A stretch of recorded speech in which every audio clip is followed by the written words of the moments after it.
नए सब गांव नड़ैल में किसान नाहर सिंह की जो जमीन है, कुर्की का मामला है, नीलामी का मामला है, कोर्ट के आदेश हैं। आप किस तरह की कार्रवाई करने के लिए यहाँ पहुंचे हैं और पूरा मामला क्या है? नमस्कार सभी को। आज हम माननीय न्यायालय टोहाना हर्ष कुमार सर की कोर्ट के आदेश से आए हुए हैं, तो जिसमें ज़मीन की नीलामी से संबंधित हम कार्रवाई में भाग लेने आए हैं। तो इसमें दो पार्टी का ही आपस में विवाद था, जिसमें पैसों को लेन देन को लेके कोर्ट ने ज़मीन को नीलाम करके पैसों को पूरा दिलवाने के संबंधित जो है फैसला जारी किया है। तो अब आज उसी की कार्रवाई से संबंधित आज हम यहाँ पे आए हैं। पूरा मामला क्या है सर? कितनी जमीन नीलाम करने के लिए आए हैं और आपके द्वारा क्या इसको लेकर सार्वजनिक सूचना जारी की गई थी नीलामी के लेकर, और प्रशासनिक स्तर पर क्या कार्रवाई है? देखिए, इसके अंदर जो ज़मीन थी वो सारी लगभग कुर्क है। उसमें से जो कोर्ट का आदेश है ये है कि भाई जितना पैसा जो इनका 16,13,000 समथिंग का जो पैसा है, उतना जितनी ज़मीन बेच के रिकवर हो जाता है बस उतनी ही बेचने के इसमें आदेश दिए गए हैं। तो वो बेच के जो रिकवर होएगा, बाकी ज़मीन जो है फिर बच जाएगी, वो संबंधित जमींदार को वापिस होगी। इतना ही होगा इसके अंदर। जमीन वापिस होगी या नीलामी के बाद जो पैसा आएगा वो वापिस के? नीलामी के बाद जो पैसा आएगा, देखिए वो तो जमा होएगा ही होगा कोर्ट में, ठीक है। बाकी की जो जमीन है फिर उसको कोर्ट फ्री कर देगा। जितना है उतना ही बिकना है ना, जितना 16 लाख समथिंग का जो इनका पैसा रिकवर होना है, जितने जिस रकबे से 16 लाख रिकवर हो जाएगा, वो रकबा बिक के बाकी कोर्ट जो फिर उसको अगले आदेश में उसको फ्री तो करेगी इस जमीन को। तो जो कर्जा लिया था सर वो नाहर सिंह ने लिया था और वसूली अब उनके पुत्रों से की जा रही है, बलौर सिंह से, और दूसरा पुत्र है उनका बलजीत सिंह से।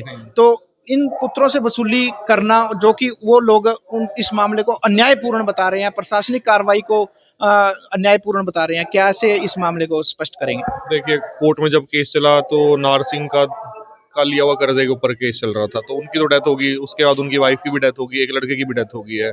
तो दो लड़के और तीसरा जो लड़का गुजर गया, उनका परिवार इसके अंदर जो है पक्षकार बन जाता है।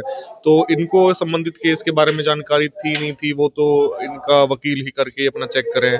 और अभी भी कोई ऐसा नहीं है कि कोर्ट का जो आदेश आ रखा है ये उसके खिलाफ अपील में जाके उस पर स्टे लेके आ सकते थे, और अभी भी ये कोर्ट में अपना पक्ष रख सकते हैं जज साहब के सामने जाके। तो मुझे लगता है कि अन्य बिकता के कारण और जानकारी के अभाव के कारण कोर्ट में अच्छे से केस की पैरवी नहीं की जा सकी। तो इसमें ये अगर एक्स पार्टी बने हैं तो अपना कोर्ट में जाके अपना अपील तो कर सकते हैं। राइट तो अपील का तो इनके पास भी है अभी भी।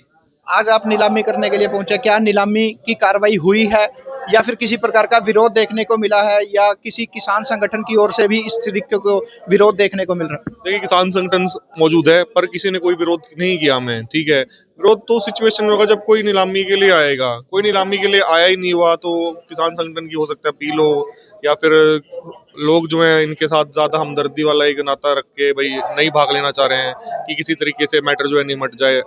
तो फिर अभी तक तो कोई ना तो विरोध की बात हुई और ना भी कोई पक्षकार जो है नीलामी के लिए मौजूद है। तो हमें लगभग काफी समय हो गया यहाँ पे बैठे हुए, हम कुछ और देर वेट करके फिर अपना हम निकल जाएंगे। अगर कोई नहीं आएगा तो हमें फिर आगामी तिथि के लिए कोर्ट में ही पेश होना पड़ेगा।